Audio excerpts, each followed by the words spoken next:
Welcome to the 12 Report with Blessings Mosugu, and these are the headlines. Traders count losses as Central Plaza fire raises shops overnight. Goods worth billions lost. Also, Army captures feared IPOB ESN warlord in midnight raid. Tension rocks southeast. 22 killed at baptism ceremony as motorbike gunmen strike Tilaberi border communities once again. And as usual, we have our reporters stationed in different parts of the country and outside. We have Afia Hagen from London, Bongani Siziba joining from Malawi, Joshua Imarai and Sumaya Abubakar in Abuja, not forgetting Israel Eferobor here in Lagos. We've got the details in a moment.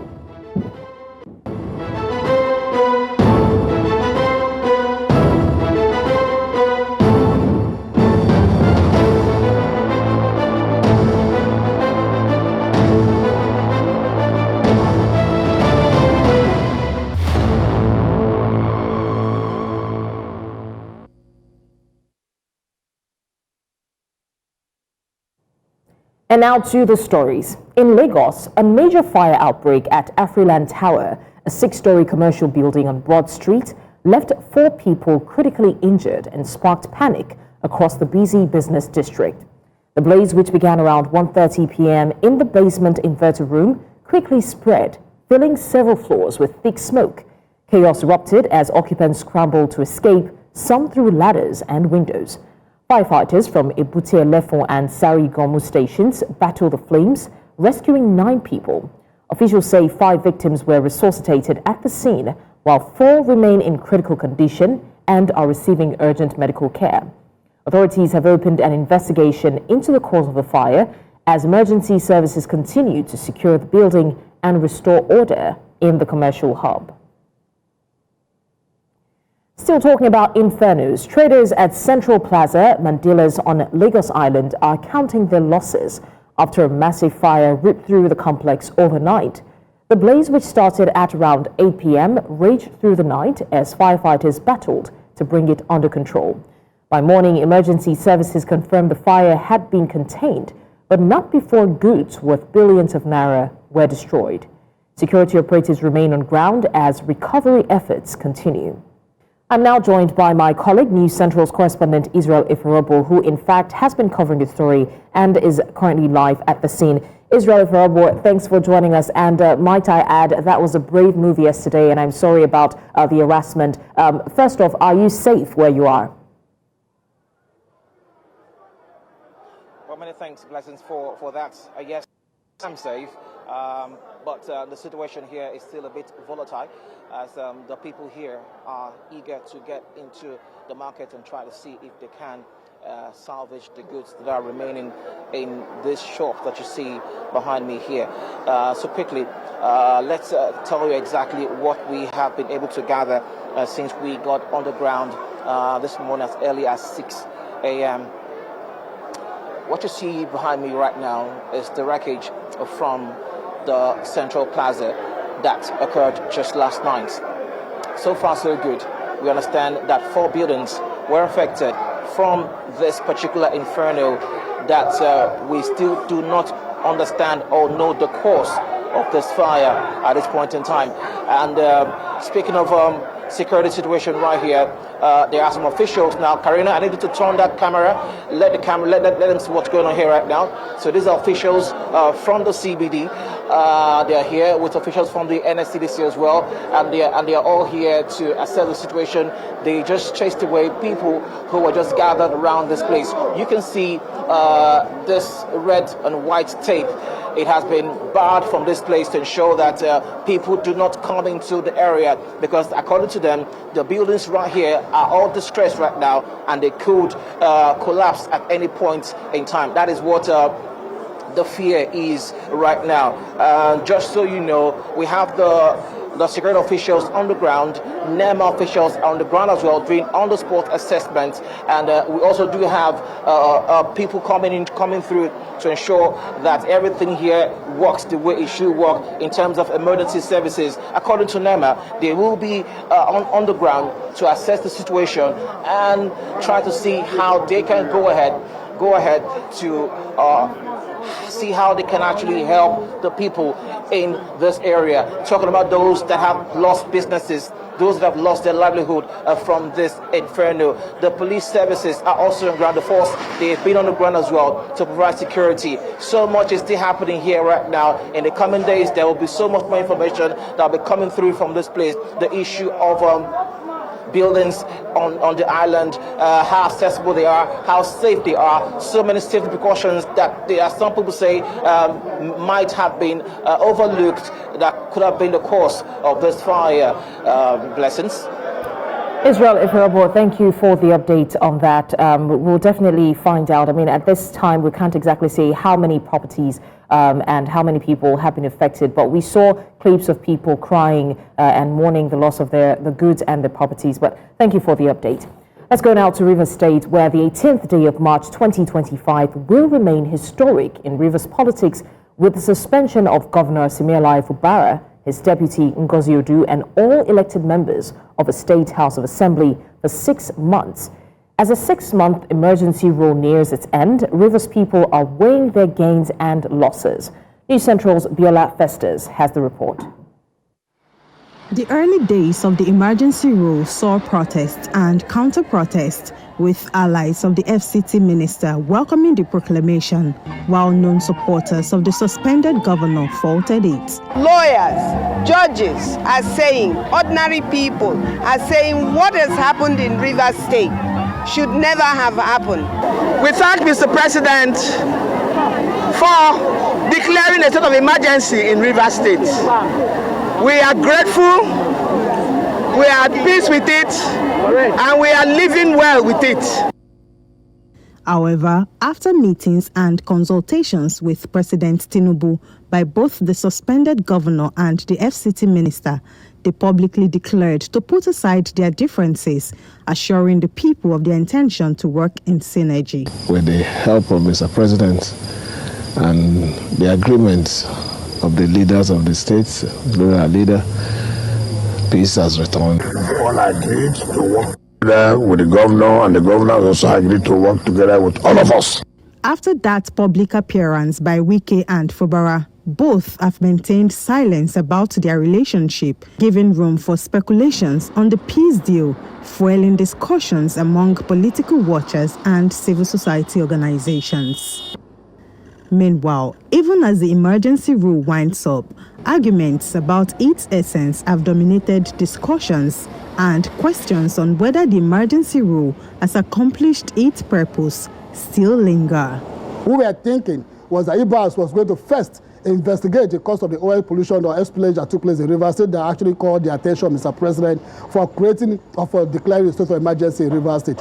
Up to this point, IBAS is yet to announce or to tell us who is responsible. All I expect is that they should be at peace with the sole administrator as he is leaving, and to embrace the incoming governor, and that all the parties involved should consider the greater interests of Rivers people and pursue the collective good of Rivers people. Rivers State may return to democratic governance from September 18, following the special Thanksgiving service held last Sunday as part of transition activities to usher in back the suspended governor, his deputy, and all elected lawmakers. In Rivers, for News Central, Biola Festus.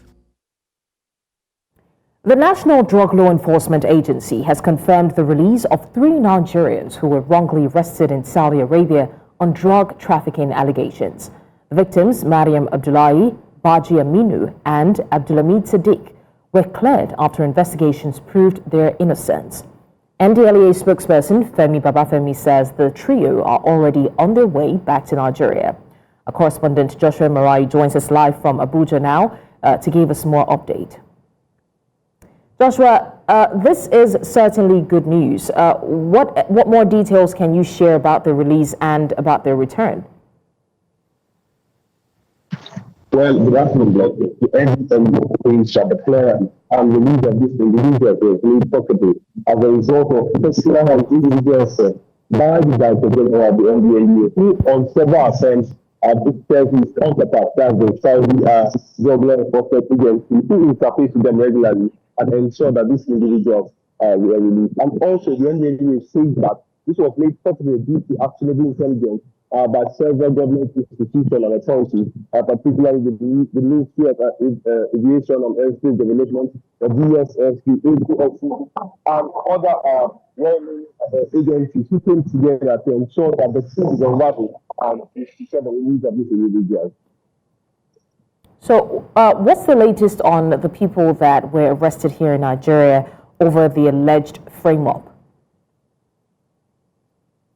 Well, the last time I got this news, the last time this reported this, the NDLA told us that these individuals, particularly 6 individuals led by one Ali Muhammad alias Bello Karama, has already been arrested, been interrogated, and also been arraigned, and prosecution is still ongoing. We understand that some of these individuals who are domiciled at the Malam Aminu Kano International Airport in Kano were actually arrested, and all of them confessed to have been part and parcel of the plot and collected several monetary gains to ensure that these people were filmed and these drugs were crossed over to the Saudi Arabia Emirates. But however, they have all been arrested and prosecution is currently ongoing. Joshua Mari, thank you so much for the update, and we'll keep an eye on the story as it develops. We go on a short break now, and when we come back, the 12 report continues. Do stay with us.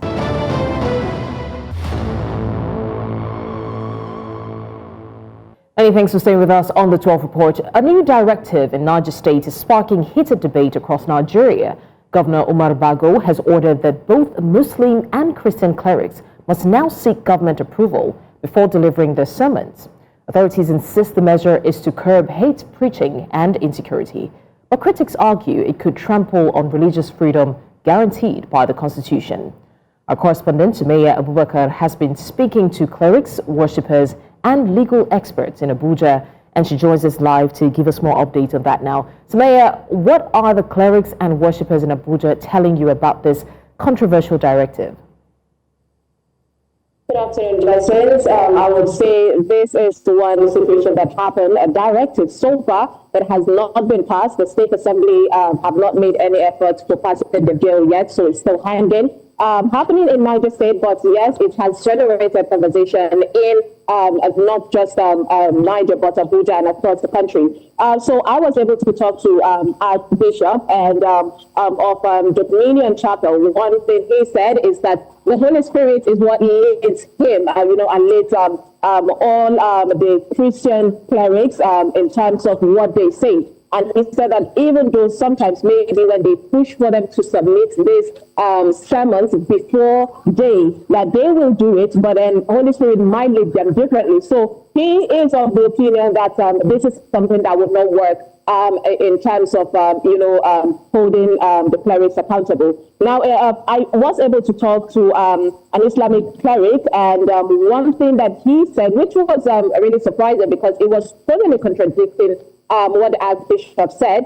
He said that he's seen situations like this happen in Saudi Arabia and Egypt, and they hold people accountable. They say that just because you have to apply to be a licensed imam, and then afterwards, then you have to also apply to and send your sermon to the government for adverting before you talk to the congregation. So that was a very, very contradictory, conversation with these two religious leaders. Everyone has his own. He said so far, there is an indoctrinating of people telling them that even in Islamic laws, there is no room for democracy. You're not supposed to go out and vote. And there was, he brought up a situation of the killing of a girl for blasphemy, saying that this is not the teachings of Islam, but then these are things that happen on the ground. So, of course, that he said he approves of vetting like this to happen. But then I was able to talk to worshippers, and the worshippers aligned with the Archbishop, saying that this is something that would hold them down when it comes to the right to religion in the country. So basically, I would say it has been two different conversations from different clerics and religious worshippers here in the capital city. I'm glad that you've addressed what the citizens' concerns are, but let's also look at the experts' concerns, because this has some implication both from the legal and security perspective, seeing as these clerics, both Muslim and Christians, are not just giving out words from their largesse or vocal prowess. One might wonder, is this not another way to stifle freedom of speech? What are the experts saying regarding the legal and security implication? Now start with the legal perspective. What they said, experts are saying that, of course, there is a bit of stifling when it comes to the section 38 of the Constitution that spoke about freedom of religion. But then he said that as much as the Constitution from the section 37 to 41 talked about rights, there is also the section 45 that gives the government authority to hold anybody accountable, to restrict these sections just because if it involves public safety, public order, public health, and even if it is entrenched in someone else's right. Because according to the experts, the legal practitioner, he said, where your right stops, another person starts. So he said, as much as, yes, there is freedom of religion, but there is a section that gives the right for the government to do that. And if the government are saying that the reason is for security, then we all know that we've been battling security. So this Constitution gives the governor the right for this directive. Now, in terms of security experts, he said that one thing he's always against is, military people, government coming out with new strategies, but then speaking about it. He said that gives these bandits and these hoodlums the infantry to know what you are planning. So in terms of vetting summons, the security expert said that the governor should not have said it, because saying it would make them go underground, because they know that things like this are happening. So instead, he was suggesting that the governor should have just sent people on the ground. People should just go without any thoughts. Just maybe this week you visit these churches and mosques, and then another week you do that. That way you get to understand. But he said, of course, in terms of security, this is something that is a necessary step. But he's hoping that next time, government and security experts and the security organizations should hold on to any plans or secrets that would jeopardize this thing. So yeah, I would say the experts are gearing towards accepting this, because it puts the public safety and order first. So, Mayor, just before we let you go, we understand that this hasn't been passed into law yet, but then we can't deny the fact that in Nigeria there seems to be a dominoes effect when some of these things come up. Do we know of any states that are planning to adopt this going forward? I would say conversation has been rising, even though no state has come out. I think they are more testing the waters to see how people receive the Niger State governor's vote. But then the cleric, that's the Islamic cleric that says he's backing the governor, that he is hoping that other states would also follow up and do what the Niger State governor is doing, because he has seen a lot of things that he knows are going on the ground, and he feels that could work. And in other aspects, of course, other people are thinking that other states might emulate, but there's a bit, like I said, of hesitancy from these states to come out publicly, waiting to see how Nigerians would, receive this first. And we are still yet to hear from the State Assembly sitting on this to determine. But I would say that if at all this make way, based on my discussions with people and interviews, it shows that the percentage is gearing more towards that, based on the people I was able to talk to, gearing towards the support of the state governor. So if at all it passed in the Niger State, then I will tell you, Blessing, of course, things like this could be emulated in other states across Nigeria. Sumaya Abubakar, thank you for the update on this very interesting bill that is just about to be passed into law, and we'll see how many states adopt this. Let's move now to Kano State, where residents of Badawa Yantifa community have taken flood control into their own hands, quite literally. With fears of heavy downpours this week, even underage children have been seen joining adults to erect barriers and makeshift structures aimed at preventing devastating floods. As earlier predicted weeks ago by NIMET, the northwest of the country is at risk of flood expected to displace many. Suffering. In Zaria and Kaduna in Kaduna State, Videos obtained have confirmed the occurrence as hundreds of houses have been submerged, with families displaced, now putting immense pressure on emergency agencies. There was no water at that time. Here at the Badawa Antifa Ring Road in Kano State, residents have come together to erect structures that will help mitigate the effects of the expected floods. One notable sight to behold was the active participation of underage children and minors who have joined the exercise, actively participating in the communal effort.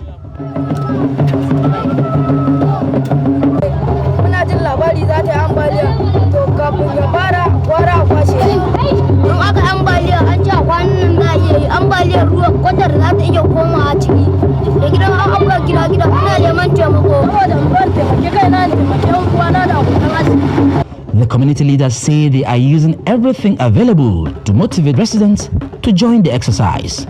They are also calling on the state government to support their effort by ensuring the trash responsible for the blocked drainages are cleared.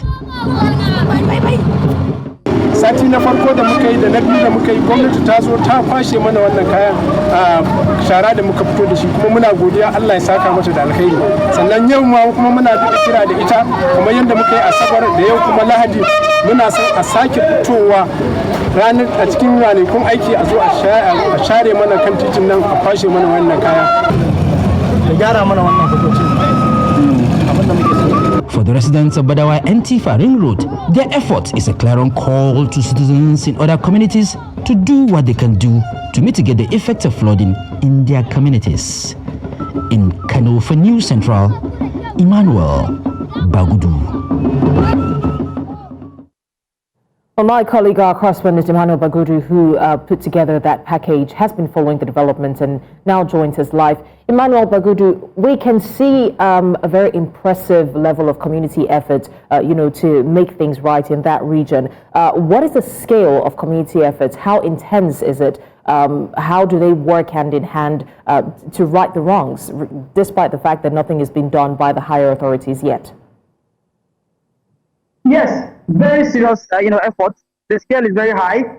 Of course, in response to early warning signs, talking about early warning signs, the issues that happen in Zaria and of course, Kaduna State are not really talking about in response to climate warning.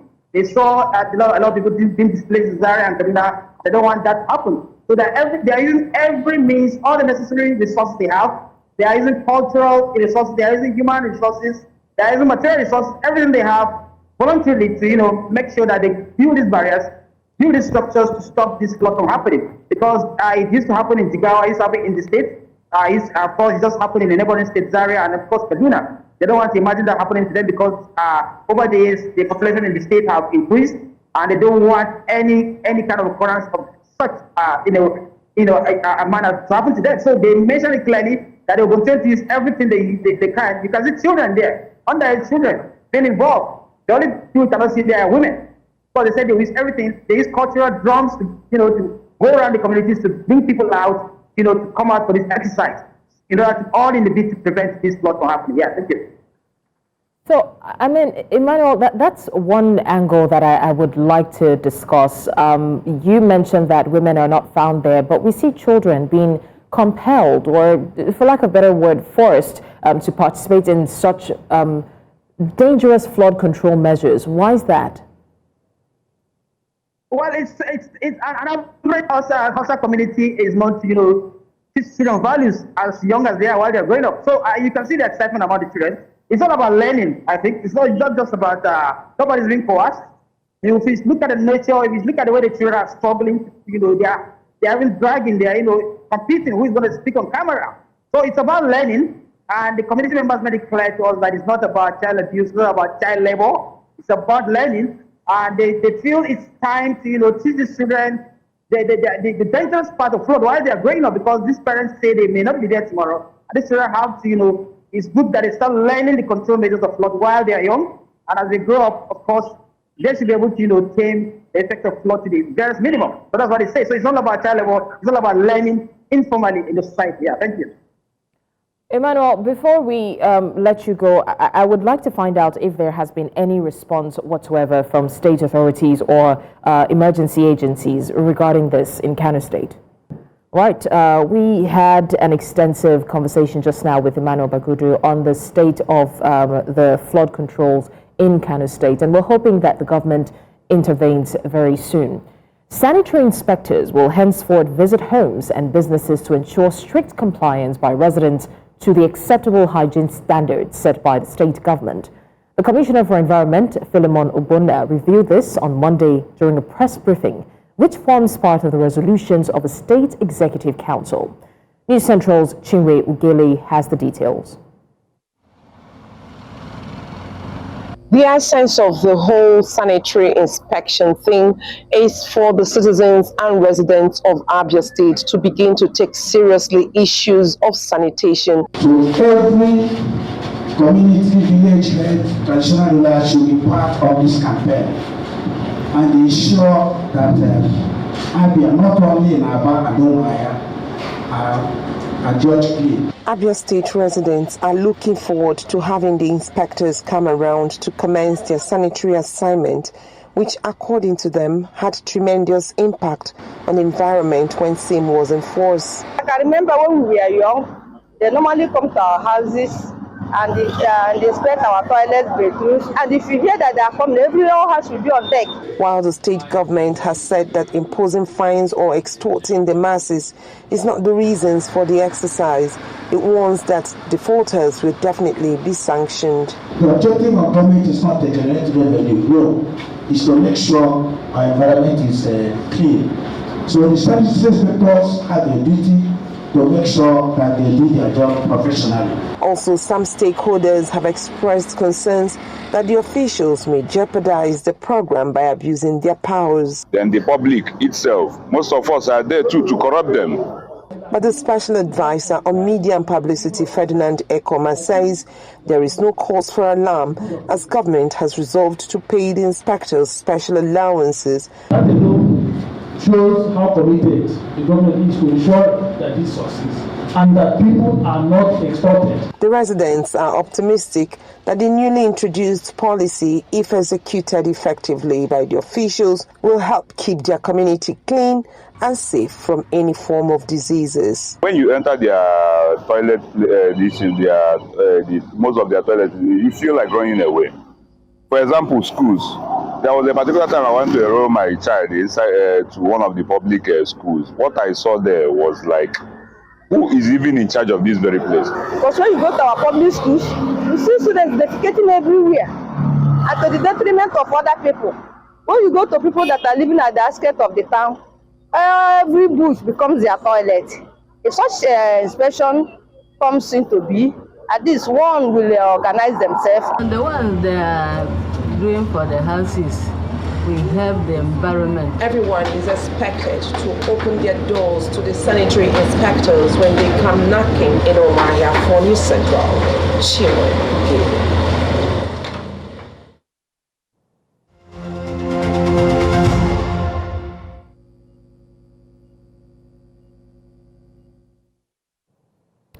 Let's talk business. The Central Bank of Nigeria has warned that the economy remains vulnerable to inflationary and financial risks despite recent moderation in price pressures.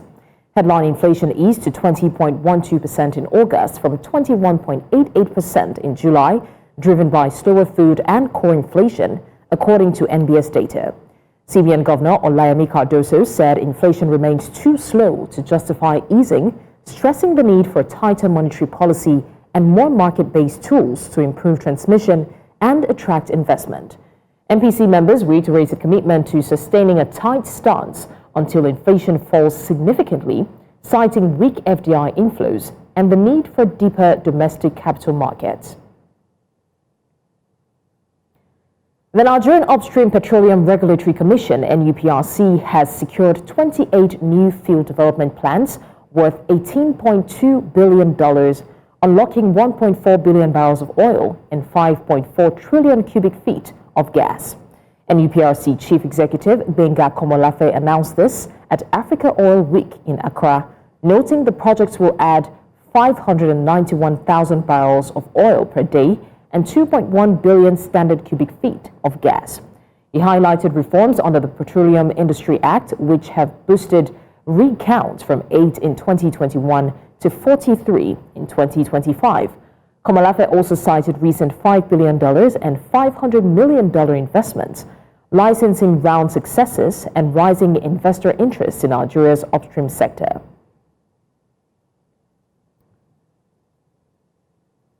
Speaking of the Nigerian upstream, a Petroleum Regulatory Commission, NUPRC, announced that Nigeria's reform agenda has attracted $18.2 billion in investment through 28 approved field development plans, FDPs. NUPRC CEO Gbenga Komolafe highlighted that these projects will unlock 1.4 billion barrels of oil and 5.4 trillion cubic feet of gas, boosting production by 591,000 barrels per day and 2.1 billion standard cubic feet of gas daily. Under the Petroleum Industry Act, the Commission has introduced 24 regulations and increased rig counts from 8 in 2021 to 43 in 2025. Recent bids and licensing rounds have been transparent, drawing strong investor interest and positioning Nigeria as a leading upstream investment hub. A community on the outskirts of Nigeria's capital is reeling from a violent attack on Monday night.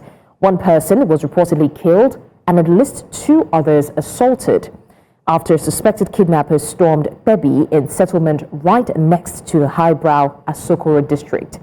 Now, angry youths have since taken to the streets in protest, demanding answers and demanding action. News Central's Aisha Saliu is live in the community to give us updates. Aisha, thank you for joining us. What more do we know about the circumstances of this attack that happened at night and the situation on ground right now? Are people living in fear based on the attack that just happened?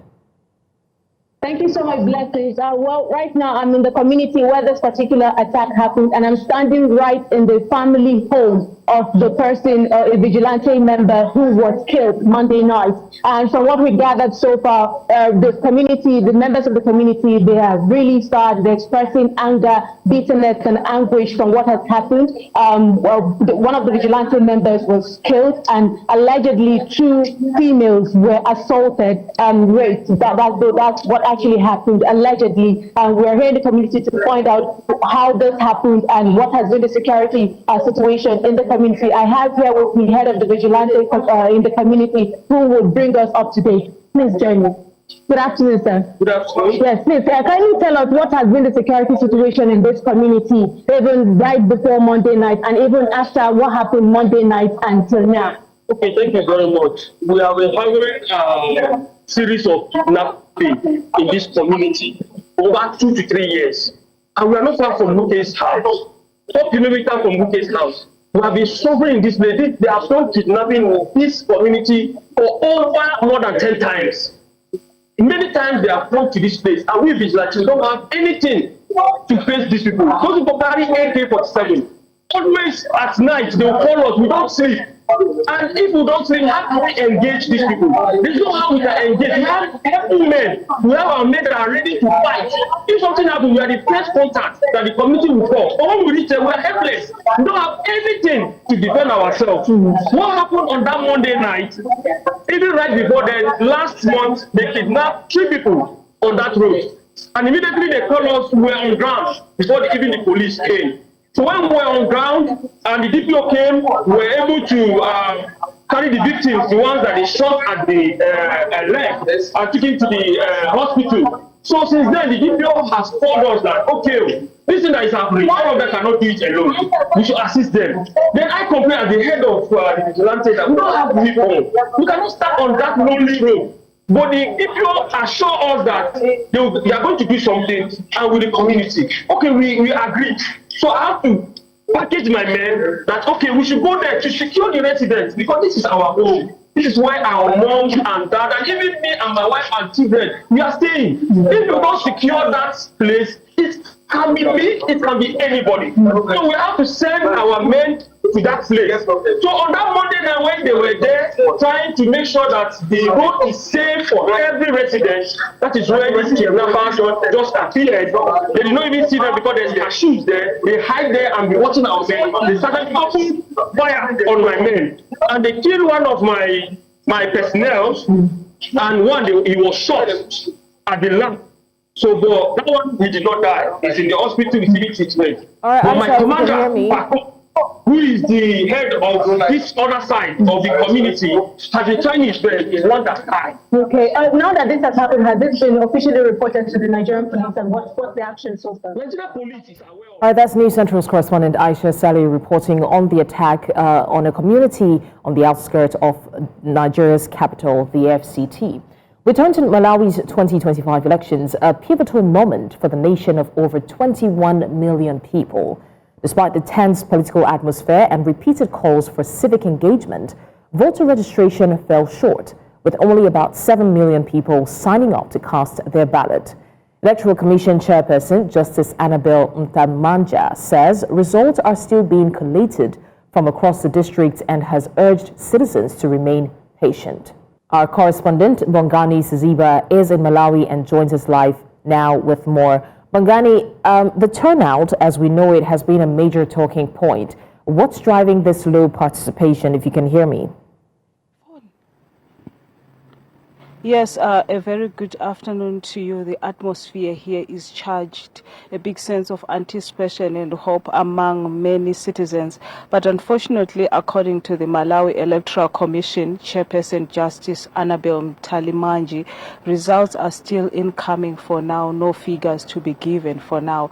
However, voters' turnout was very low, particularly concerning because it's an uneven demographics across the region that we saw, and out of 7 million registered voters, it was just 63%, which is around 4 million people who came out to vote. But let me just bring in someone just to speak to us about exactly what Justice, the chairperson of the commission, was saying, because basically she spoke mostly in the local language. So can you just briefly take us through what she said? Yeah, okay. Essentially, some of the things that she said, the major issues were what you spoke about, that as it is now, it is actually too early for someone to call this election. They haven't officially started declaring the results, but that is something that we expect very soon. And one of the things, I think during the press conference, a reporter asked him about the practice previously, where results at 30% would be declared, but this time around they haven't been declared. So he asked the commission about its position on that matter, and what he said is that that is something that they will look forward to doing, and hopefully at the next briefing, hopefully we're going to maybe start to get a feel of the results, especially the presidential elections. Let's talk about the low turnout. 21 million people, 7 million registered voters. Then we see about 4 million those who came out to vote out of 7 million. Where did the 3 million go? Why a very, very low turnout? Well, you could say it's concerning. Ideally, for this election, we should have had 10.3 million. Those were the eligible voters, but only 7.2 registered. So that was another 3 million lost. And this time around, we also have another 3 million lost. You could look at it as maybe people's disenchantment with the politics. But there could be a lot of factors. But then it's not too far off, especially from the 2020 elections, when we had actually, I think, 61 turnout, but that was a repeat of the elections in 2019. So it is concerning, but maybe it is something that everybody expected to happen. Okay, thank you so much. So we are here waiting for the media briefing from the DPP party, that is the former President Peter Mutharika's party. So after the briefing, we'll be able to update what they really said. So it's now back to you in the studio. Vani Siziba, thank you for the update on the Malawi elections and the turnout of the voters. Gunmen on motorbikes have killed 22 villagers in Niger's western Tillaberi region, most of them attending a baptism ceremony in the community of Takubat. The assault happened on Monday near the borders with Mali and Burkina Faso, an area long plagued by jihadist groups linked to Al-Qaeda and Islamic State. Authorities say 7 more victims were killed on the outskirts of the village.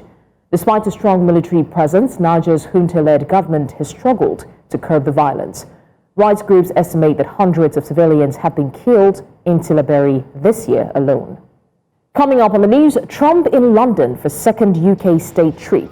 We have the details after the break. Stay with us.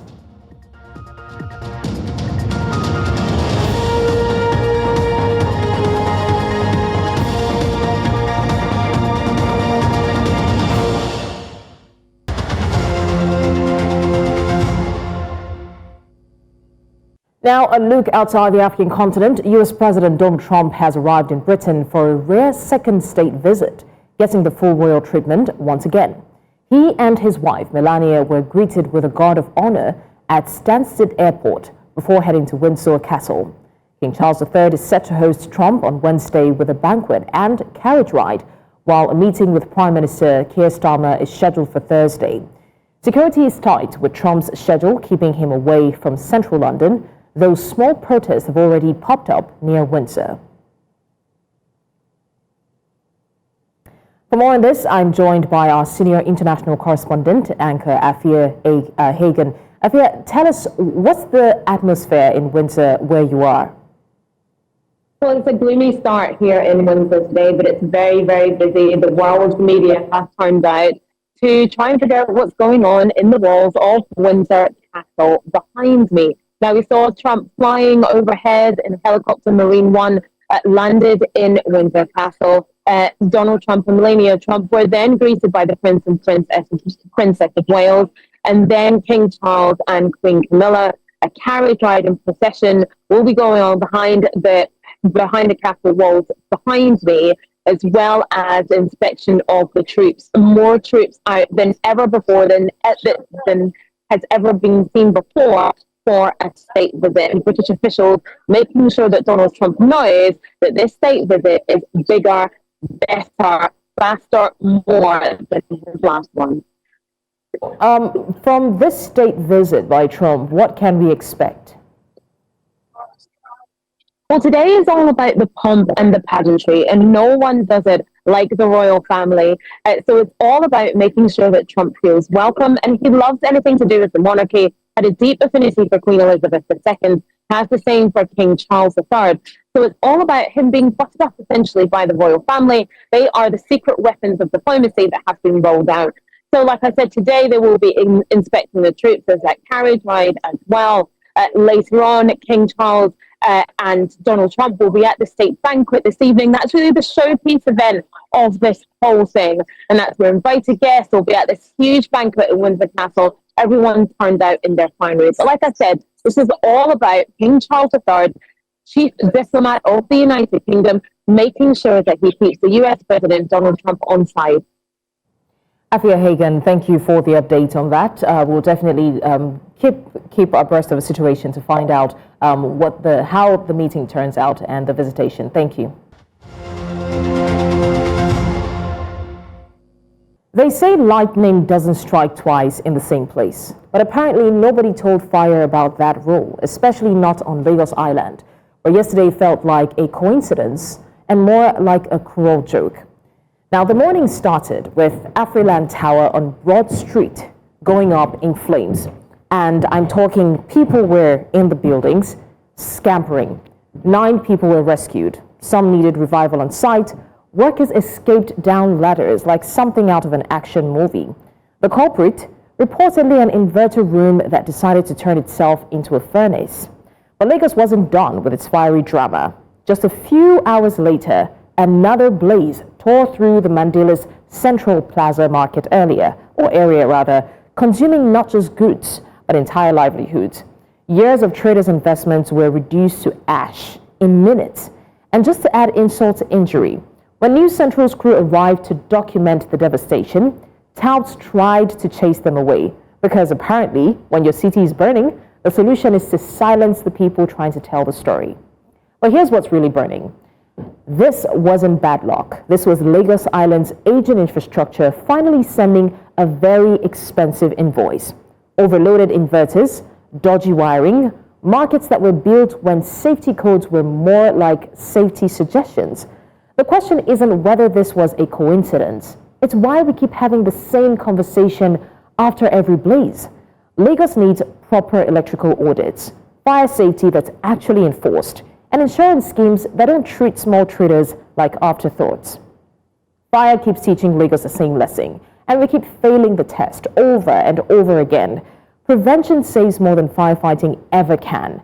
And when journalists get harassed while documenting these disasters, we don't just lose the story, we lose the chance to learn from it. And that's your postscript. Let's quickly take a detour to what's happening in the world of sport. History was made in Tokyo. For the very first time since 2009, Nigeria finally had a representative in the men's long jump at the World Athletics Championships. It's a milestone moment, and Onyechi Obaro is here to tell us more. Onyechi, are you ready for us? Yes, I'm ready. In Nigeria, we're celebrating our little wins there. After 2009, when we fielded representative in the long jump, but I would say that we've been able to field another in the 2025 World Athletics Championship. While we wait to establish connection with Onyechi Obaro, she'll be coming up to give you more details in the sporting world right after this. That's all on the 12th report today. Remember, you may send your eyewitness report to the WhatsApp number on the screen. And do also follow us on our social media handles. We are at News Central Television. You can watch News Central live on DSTV channel 422, GoTV channel 23, StarTimes channel 274, Avo TV, and YouTube. Many thanks for watching. I'm Blessings Musugu.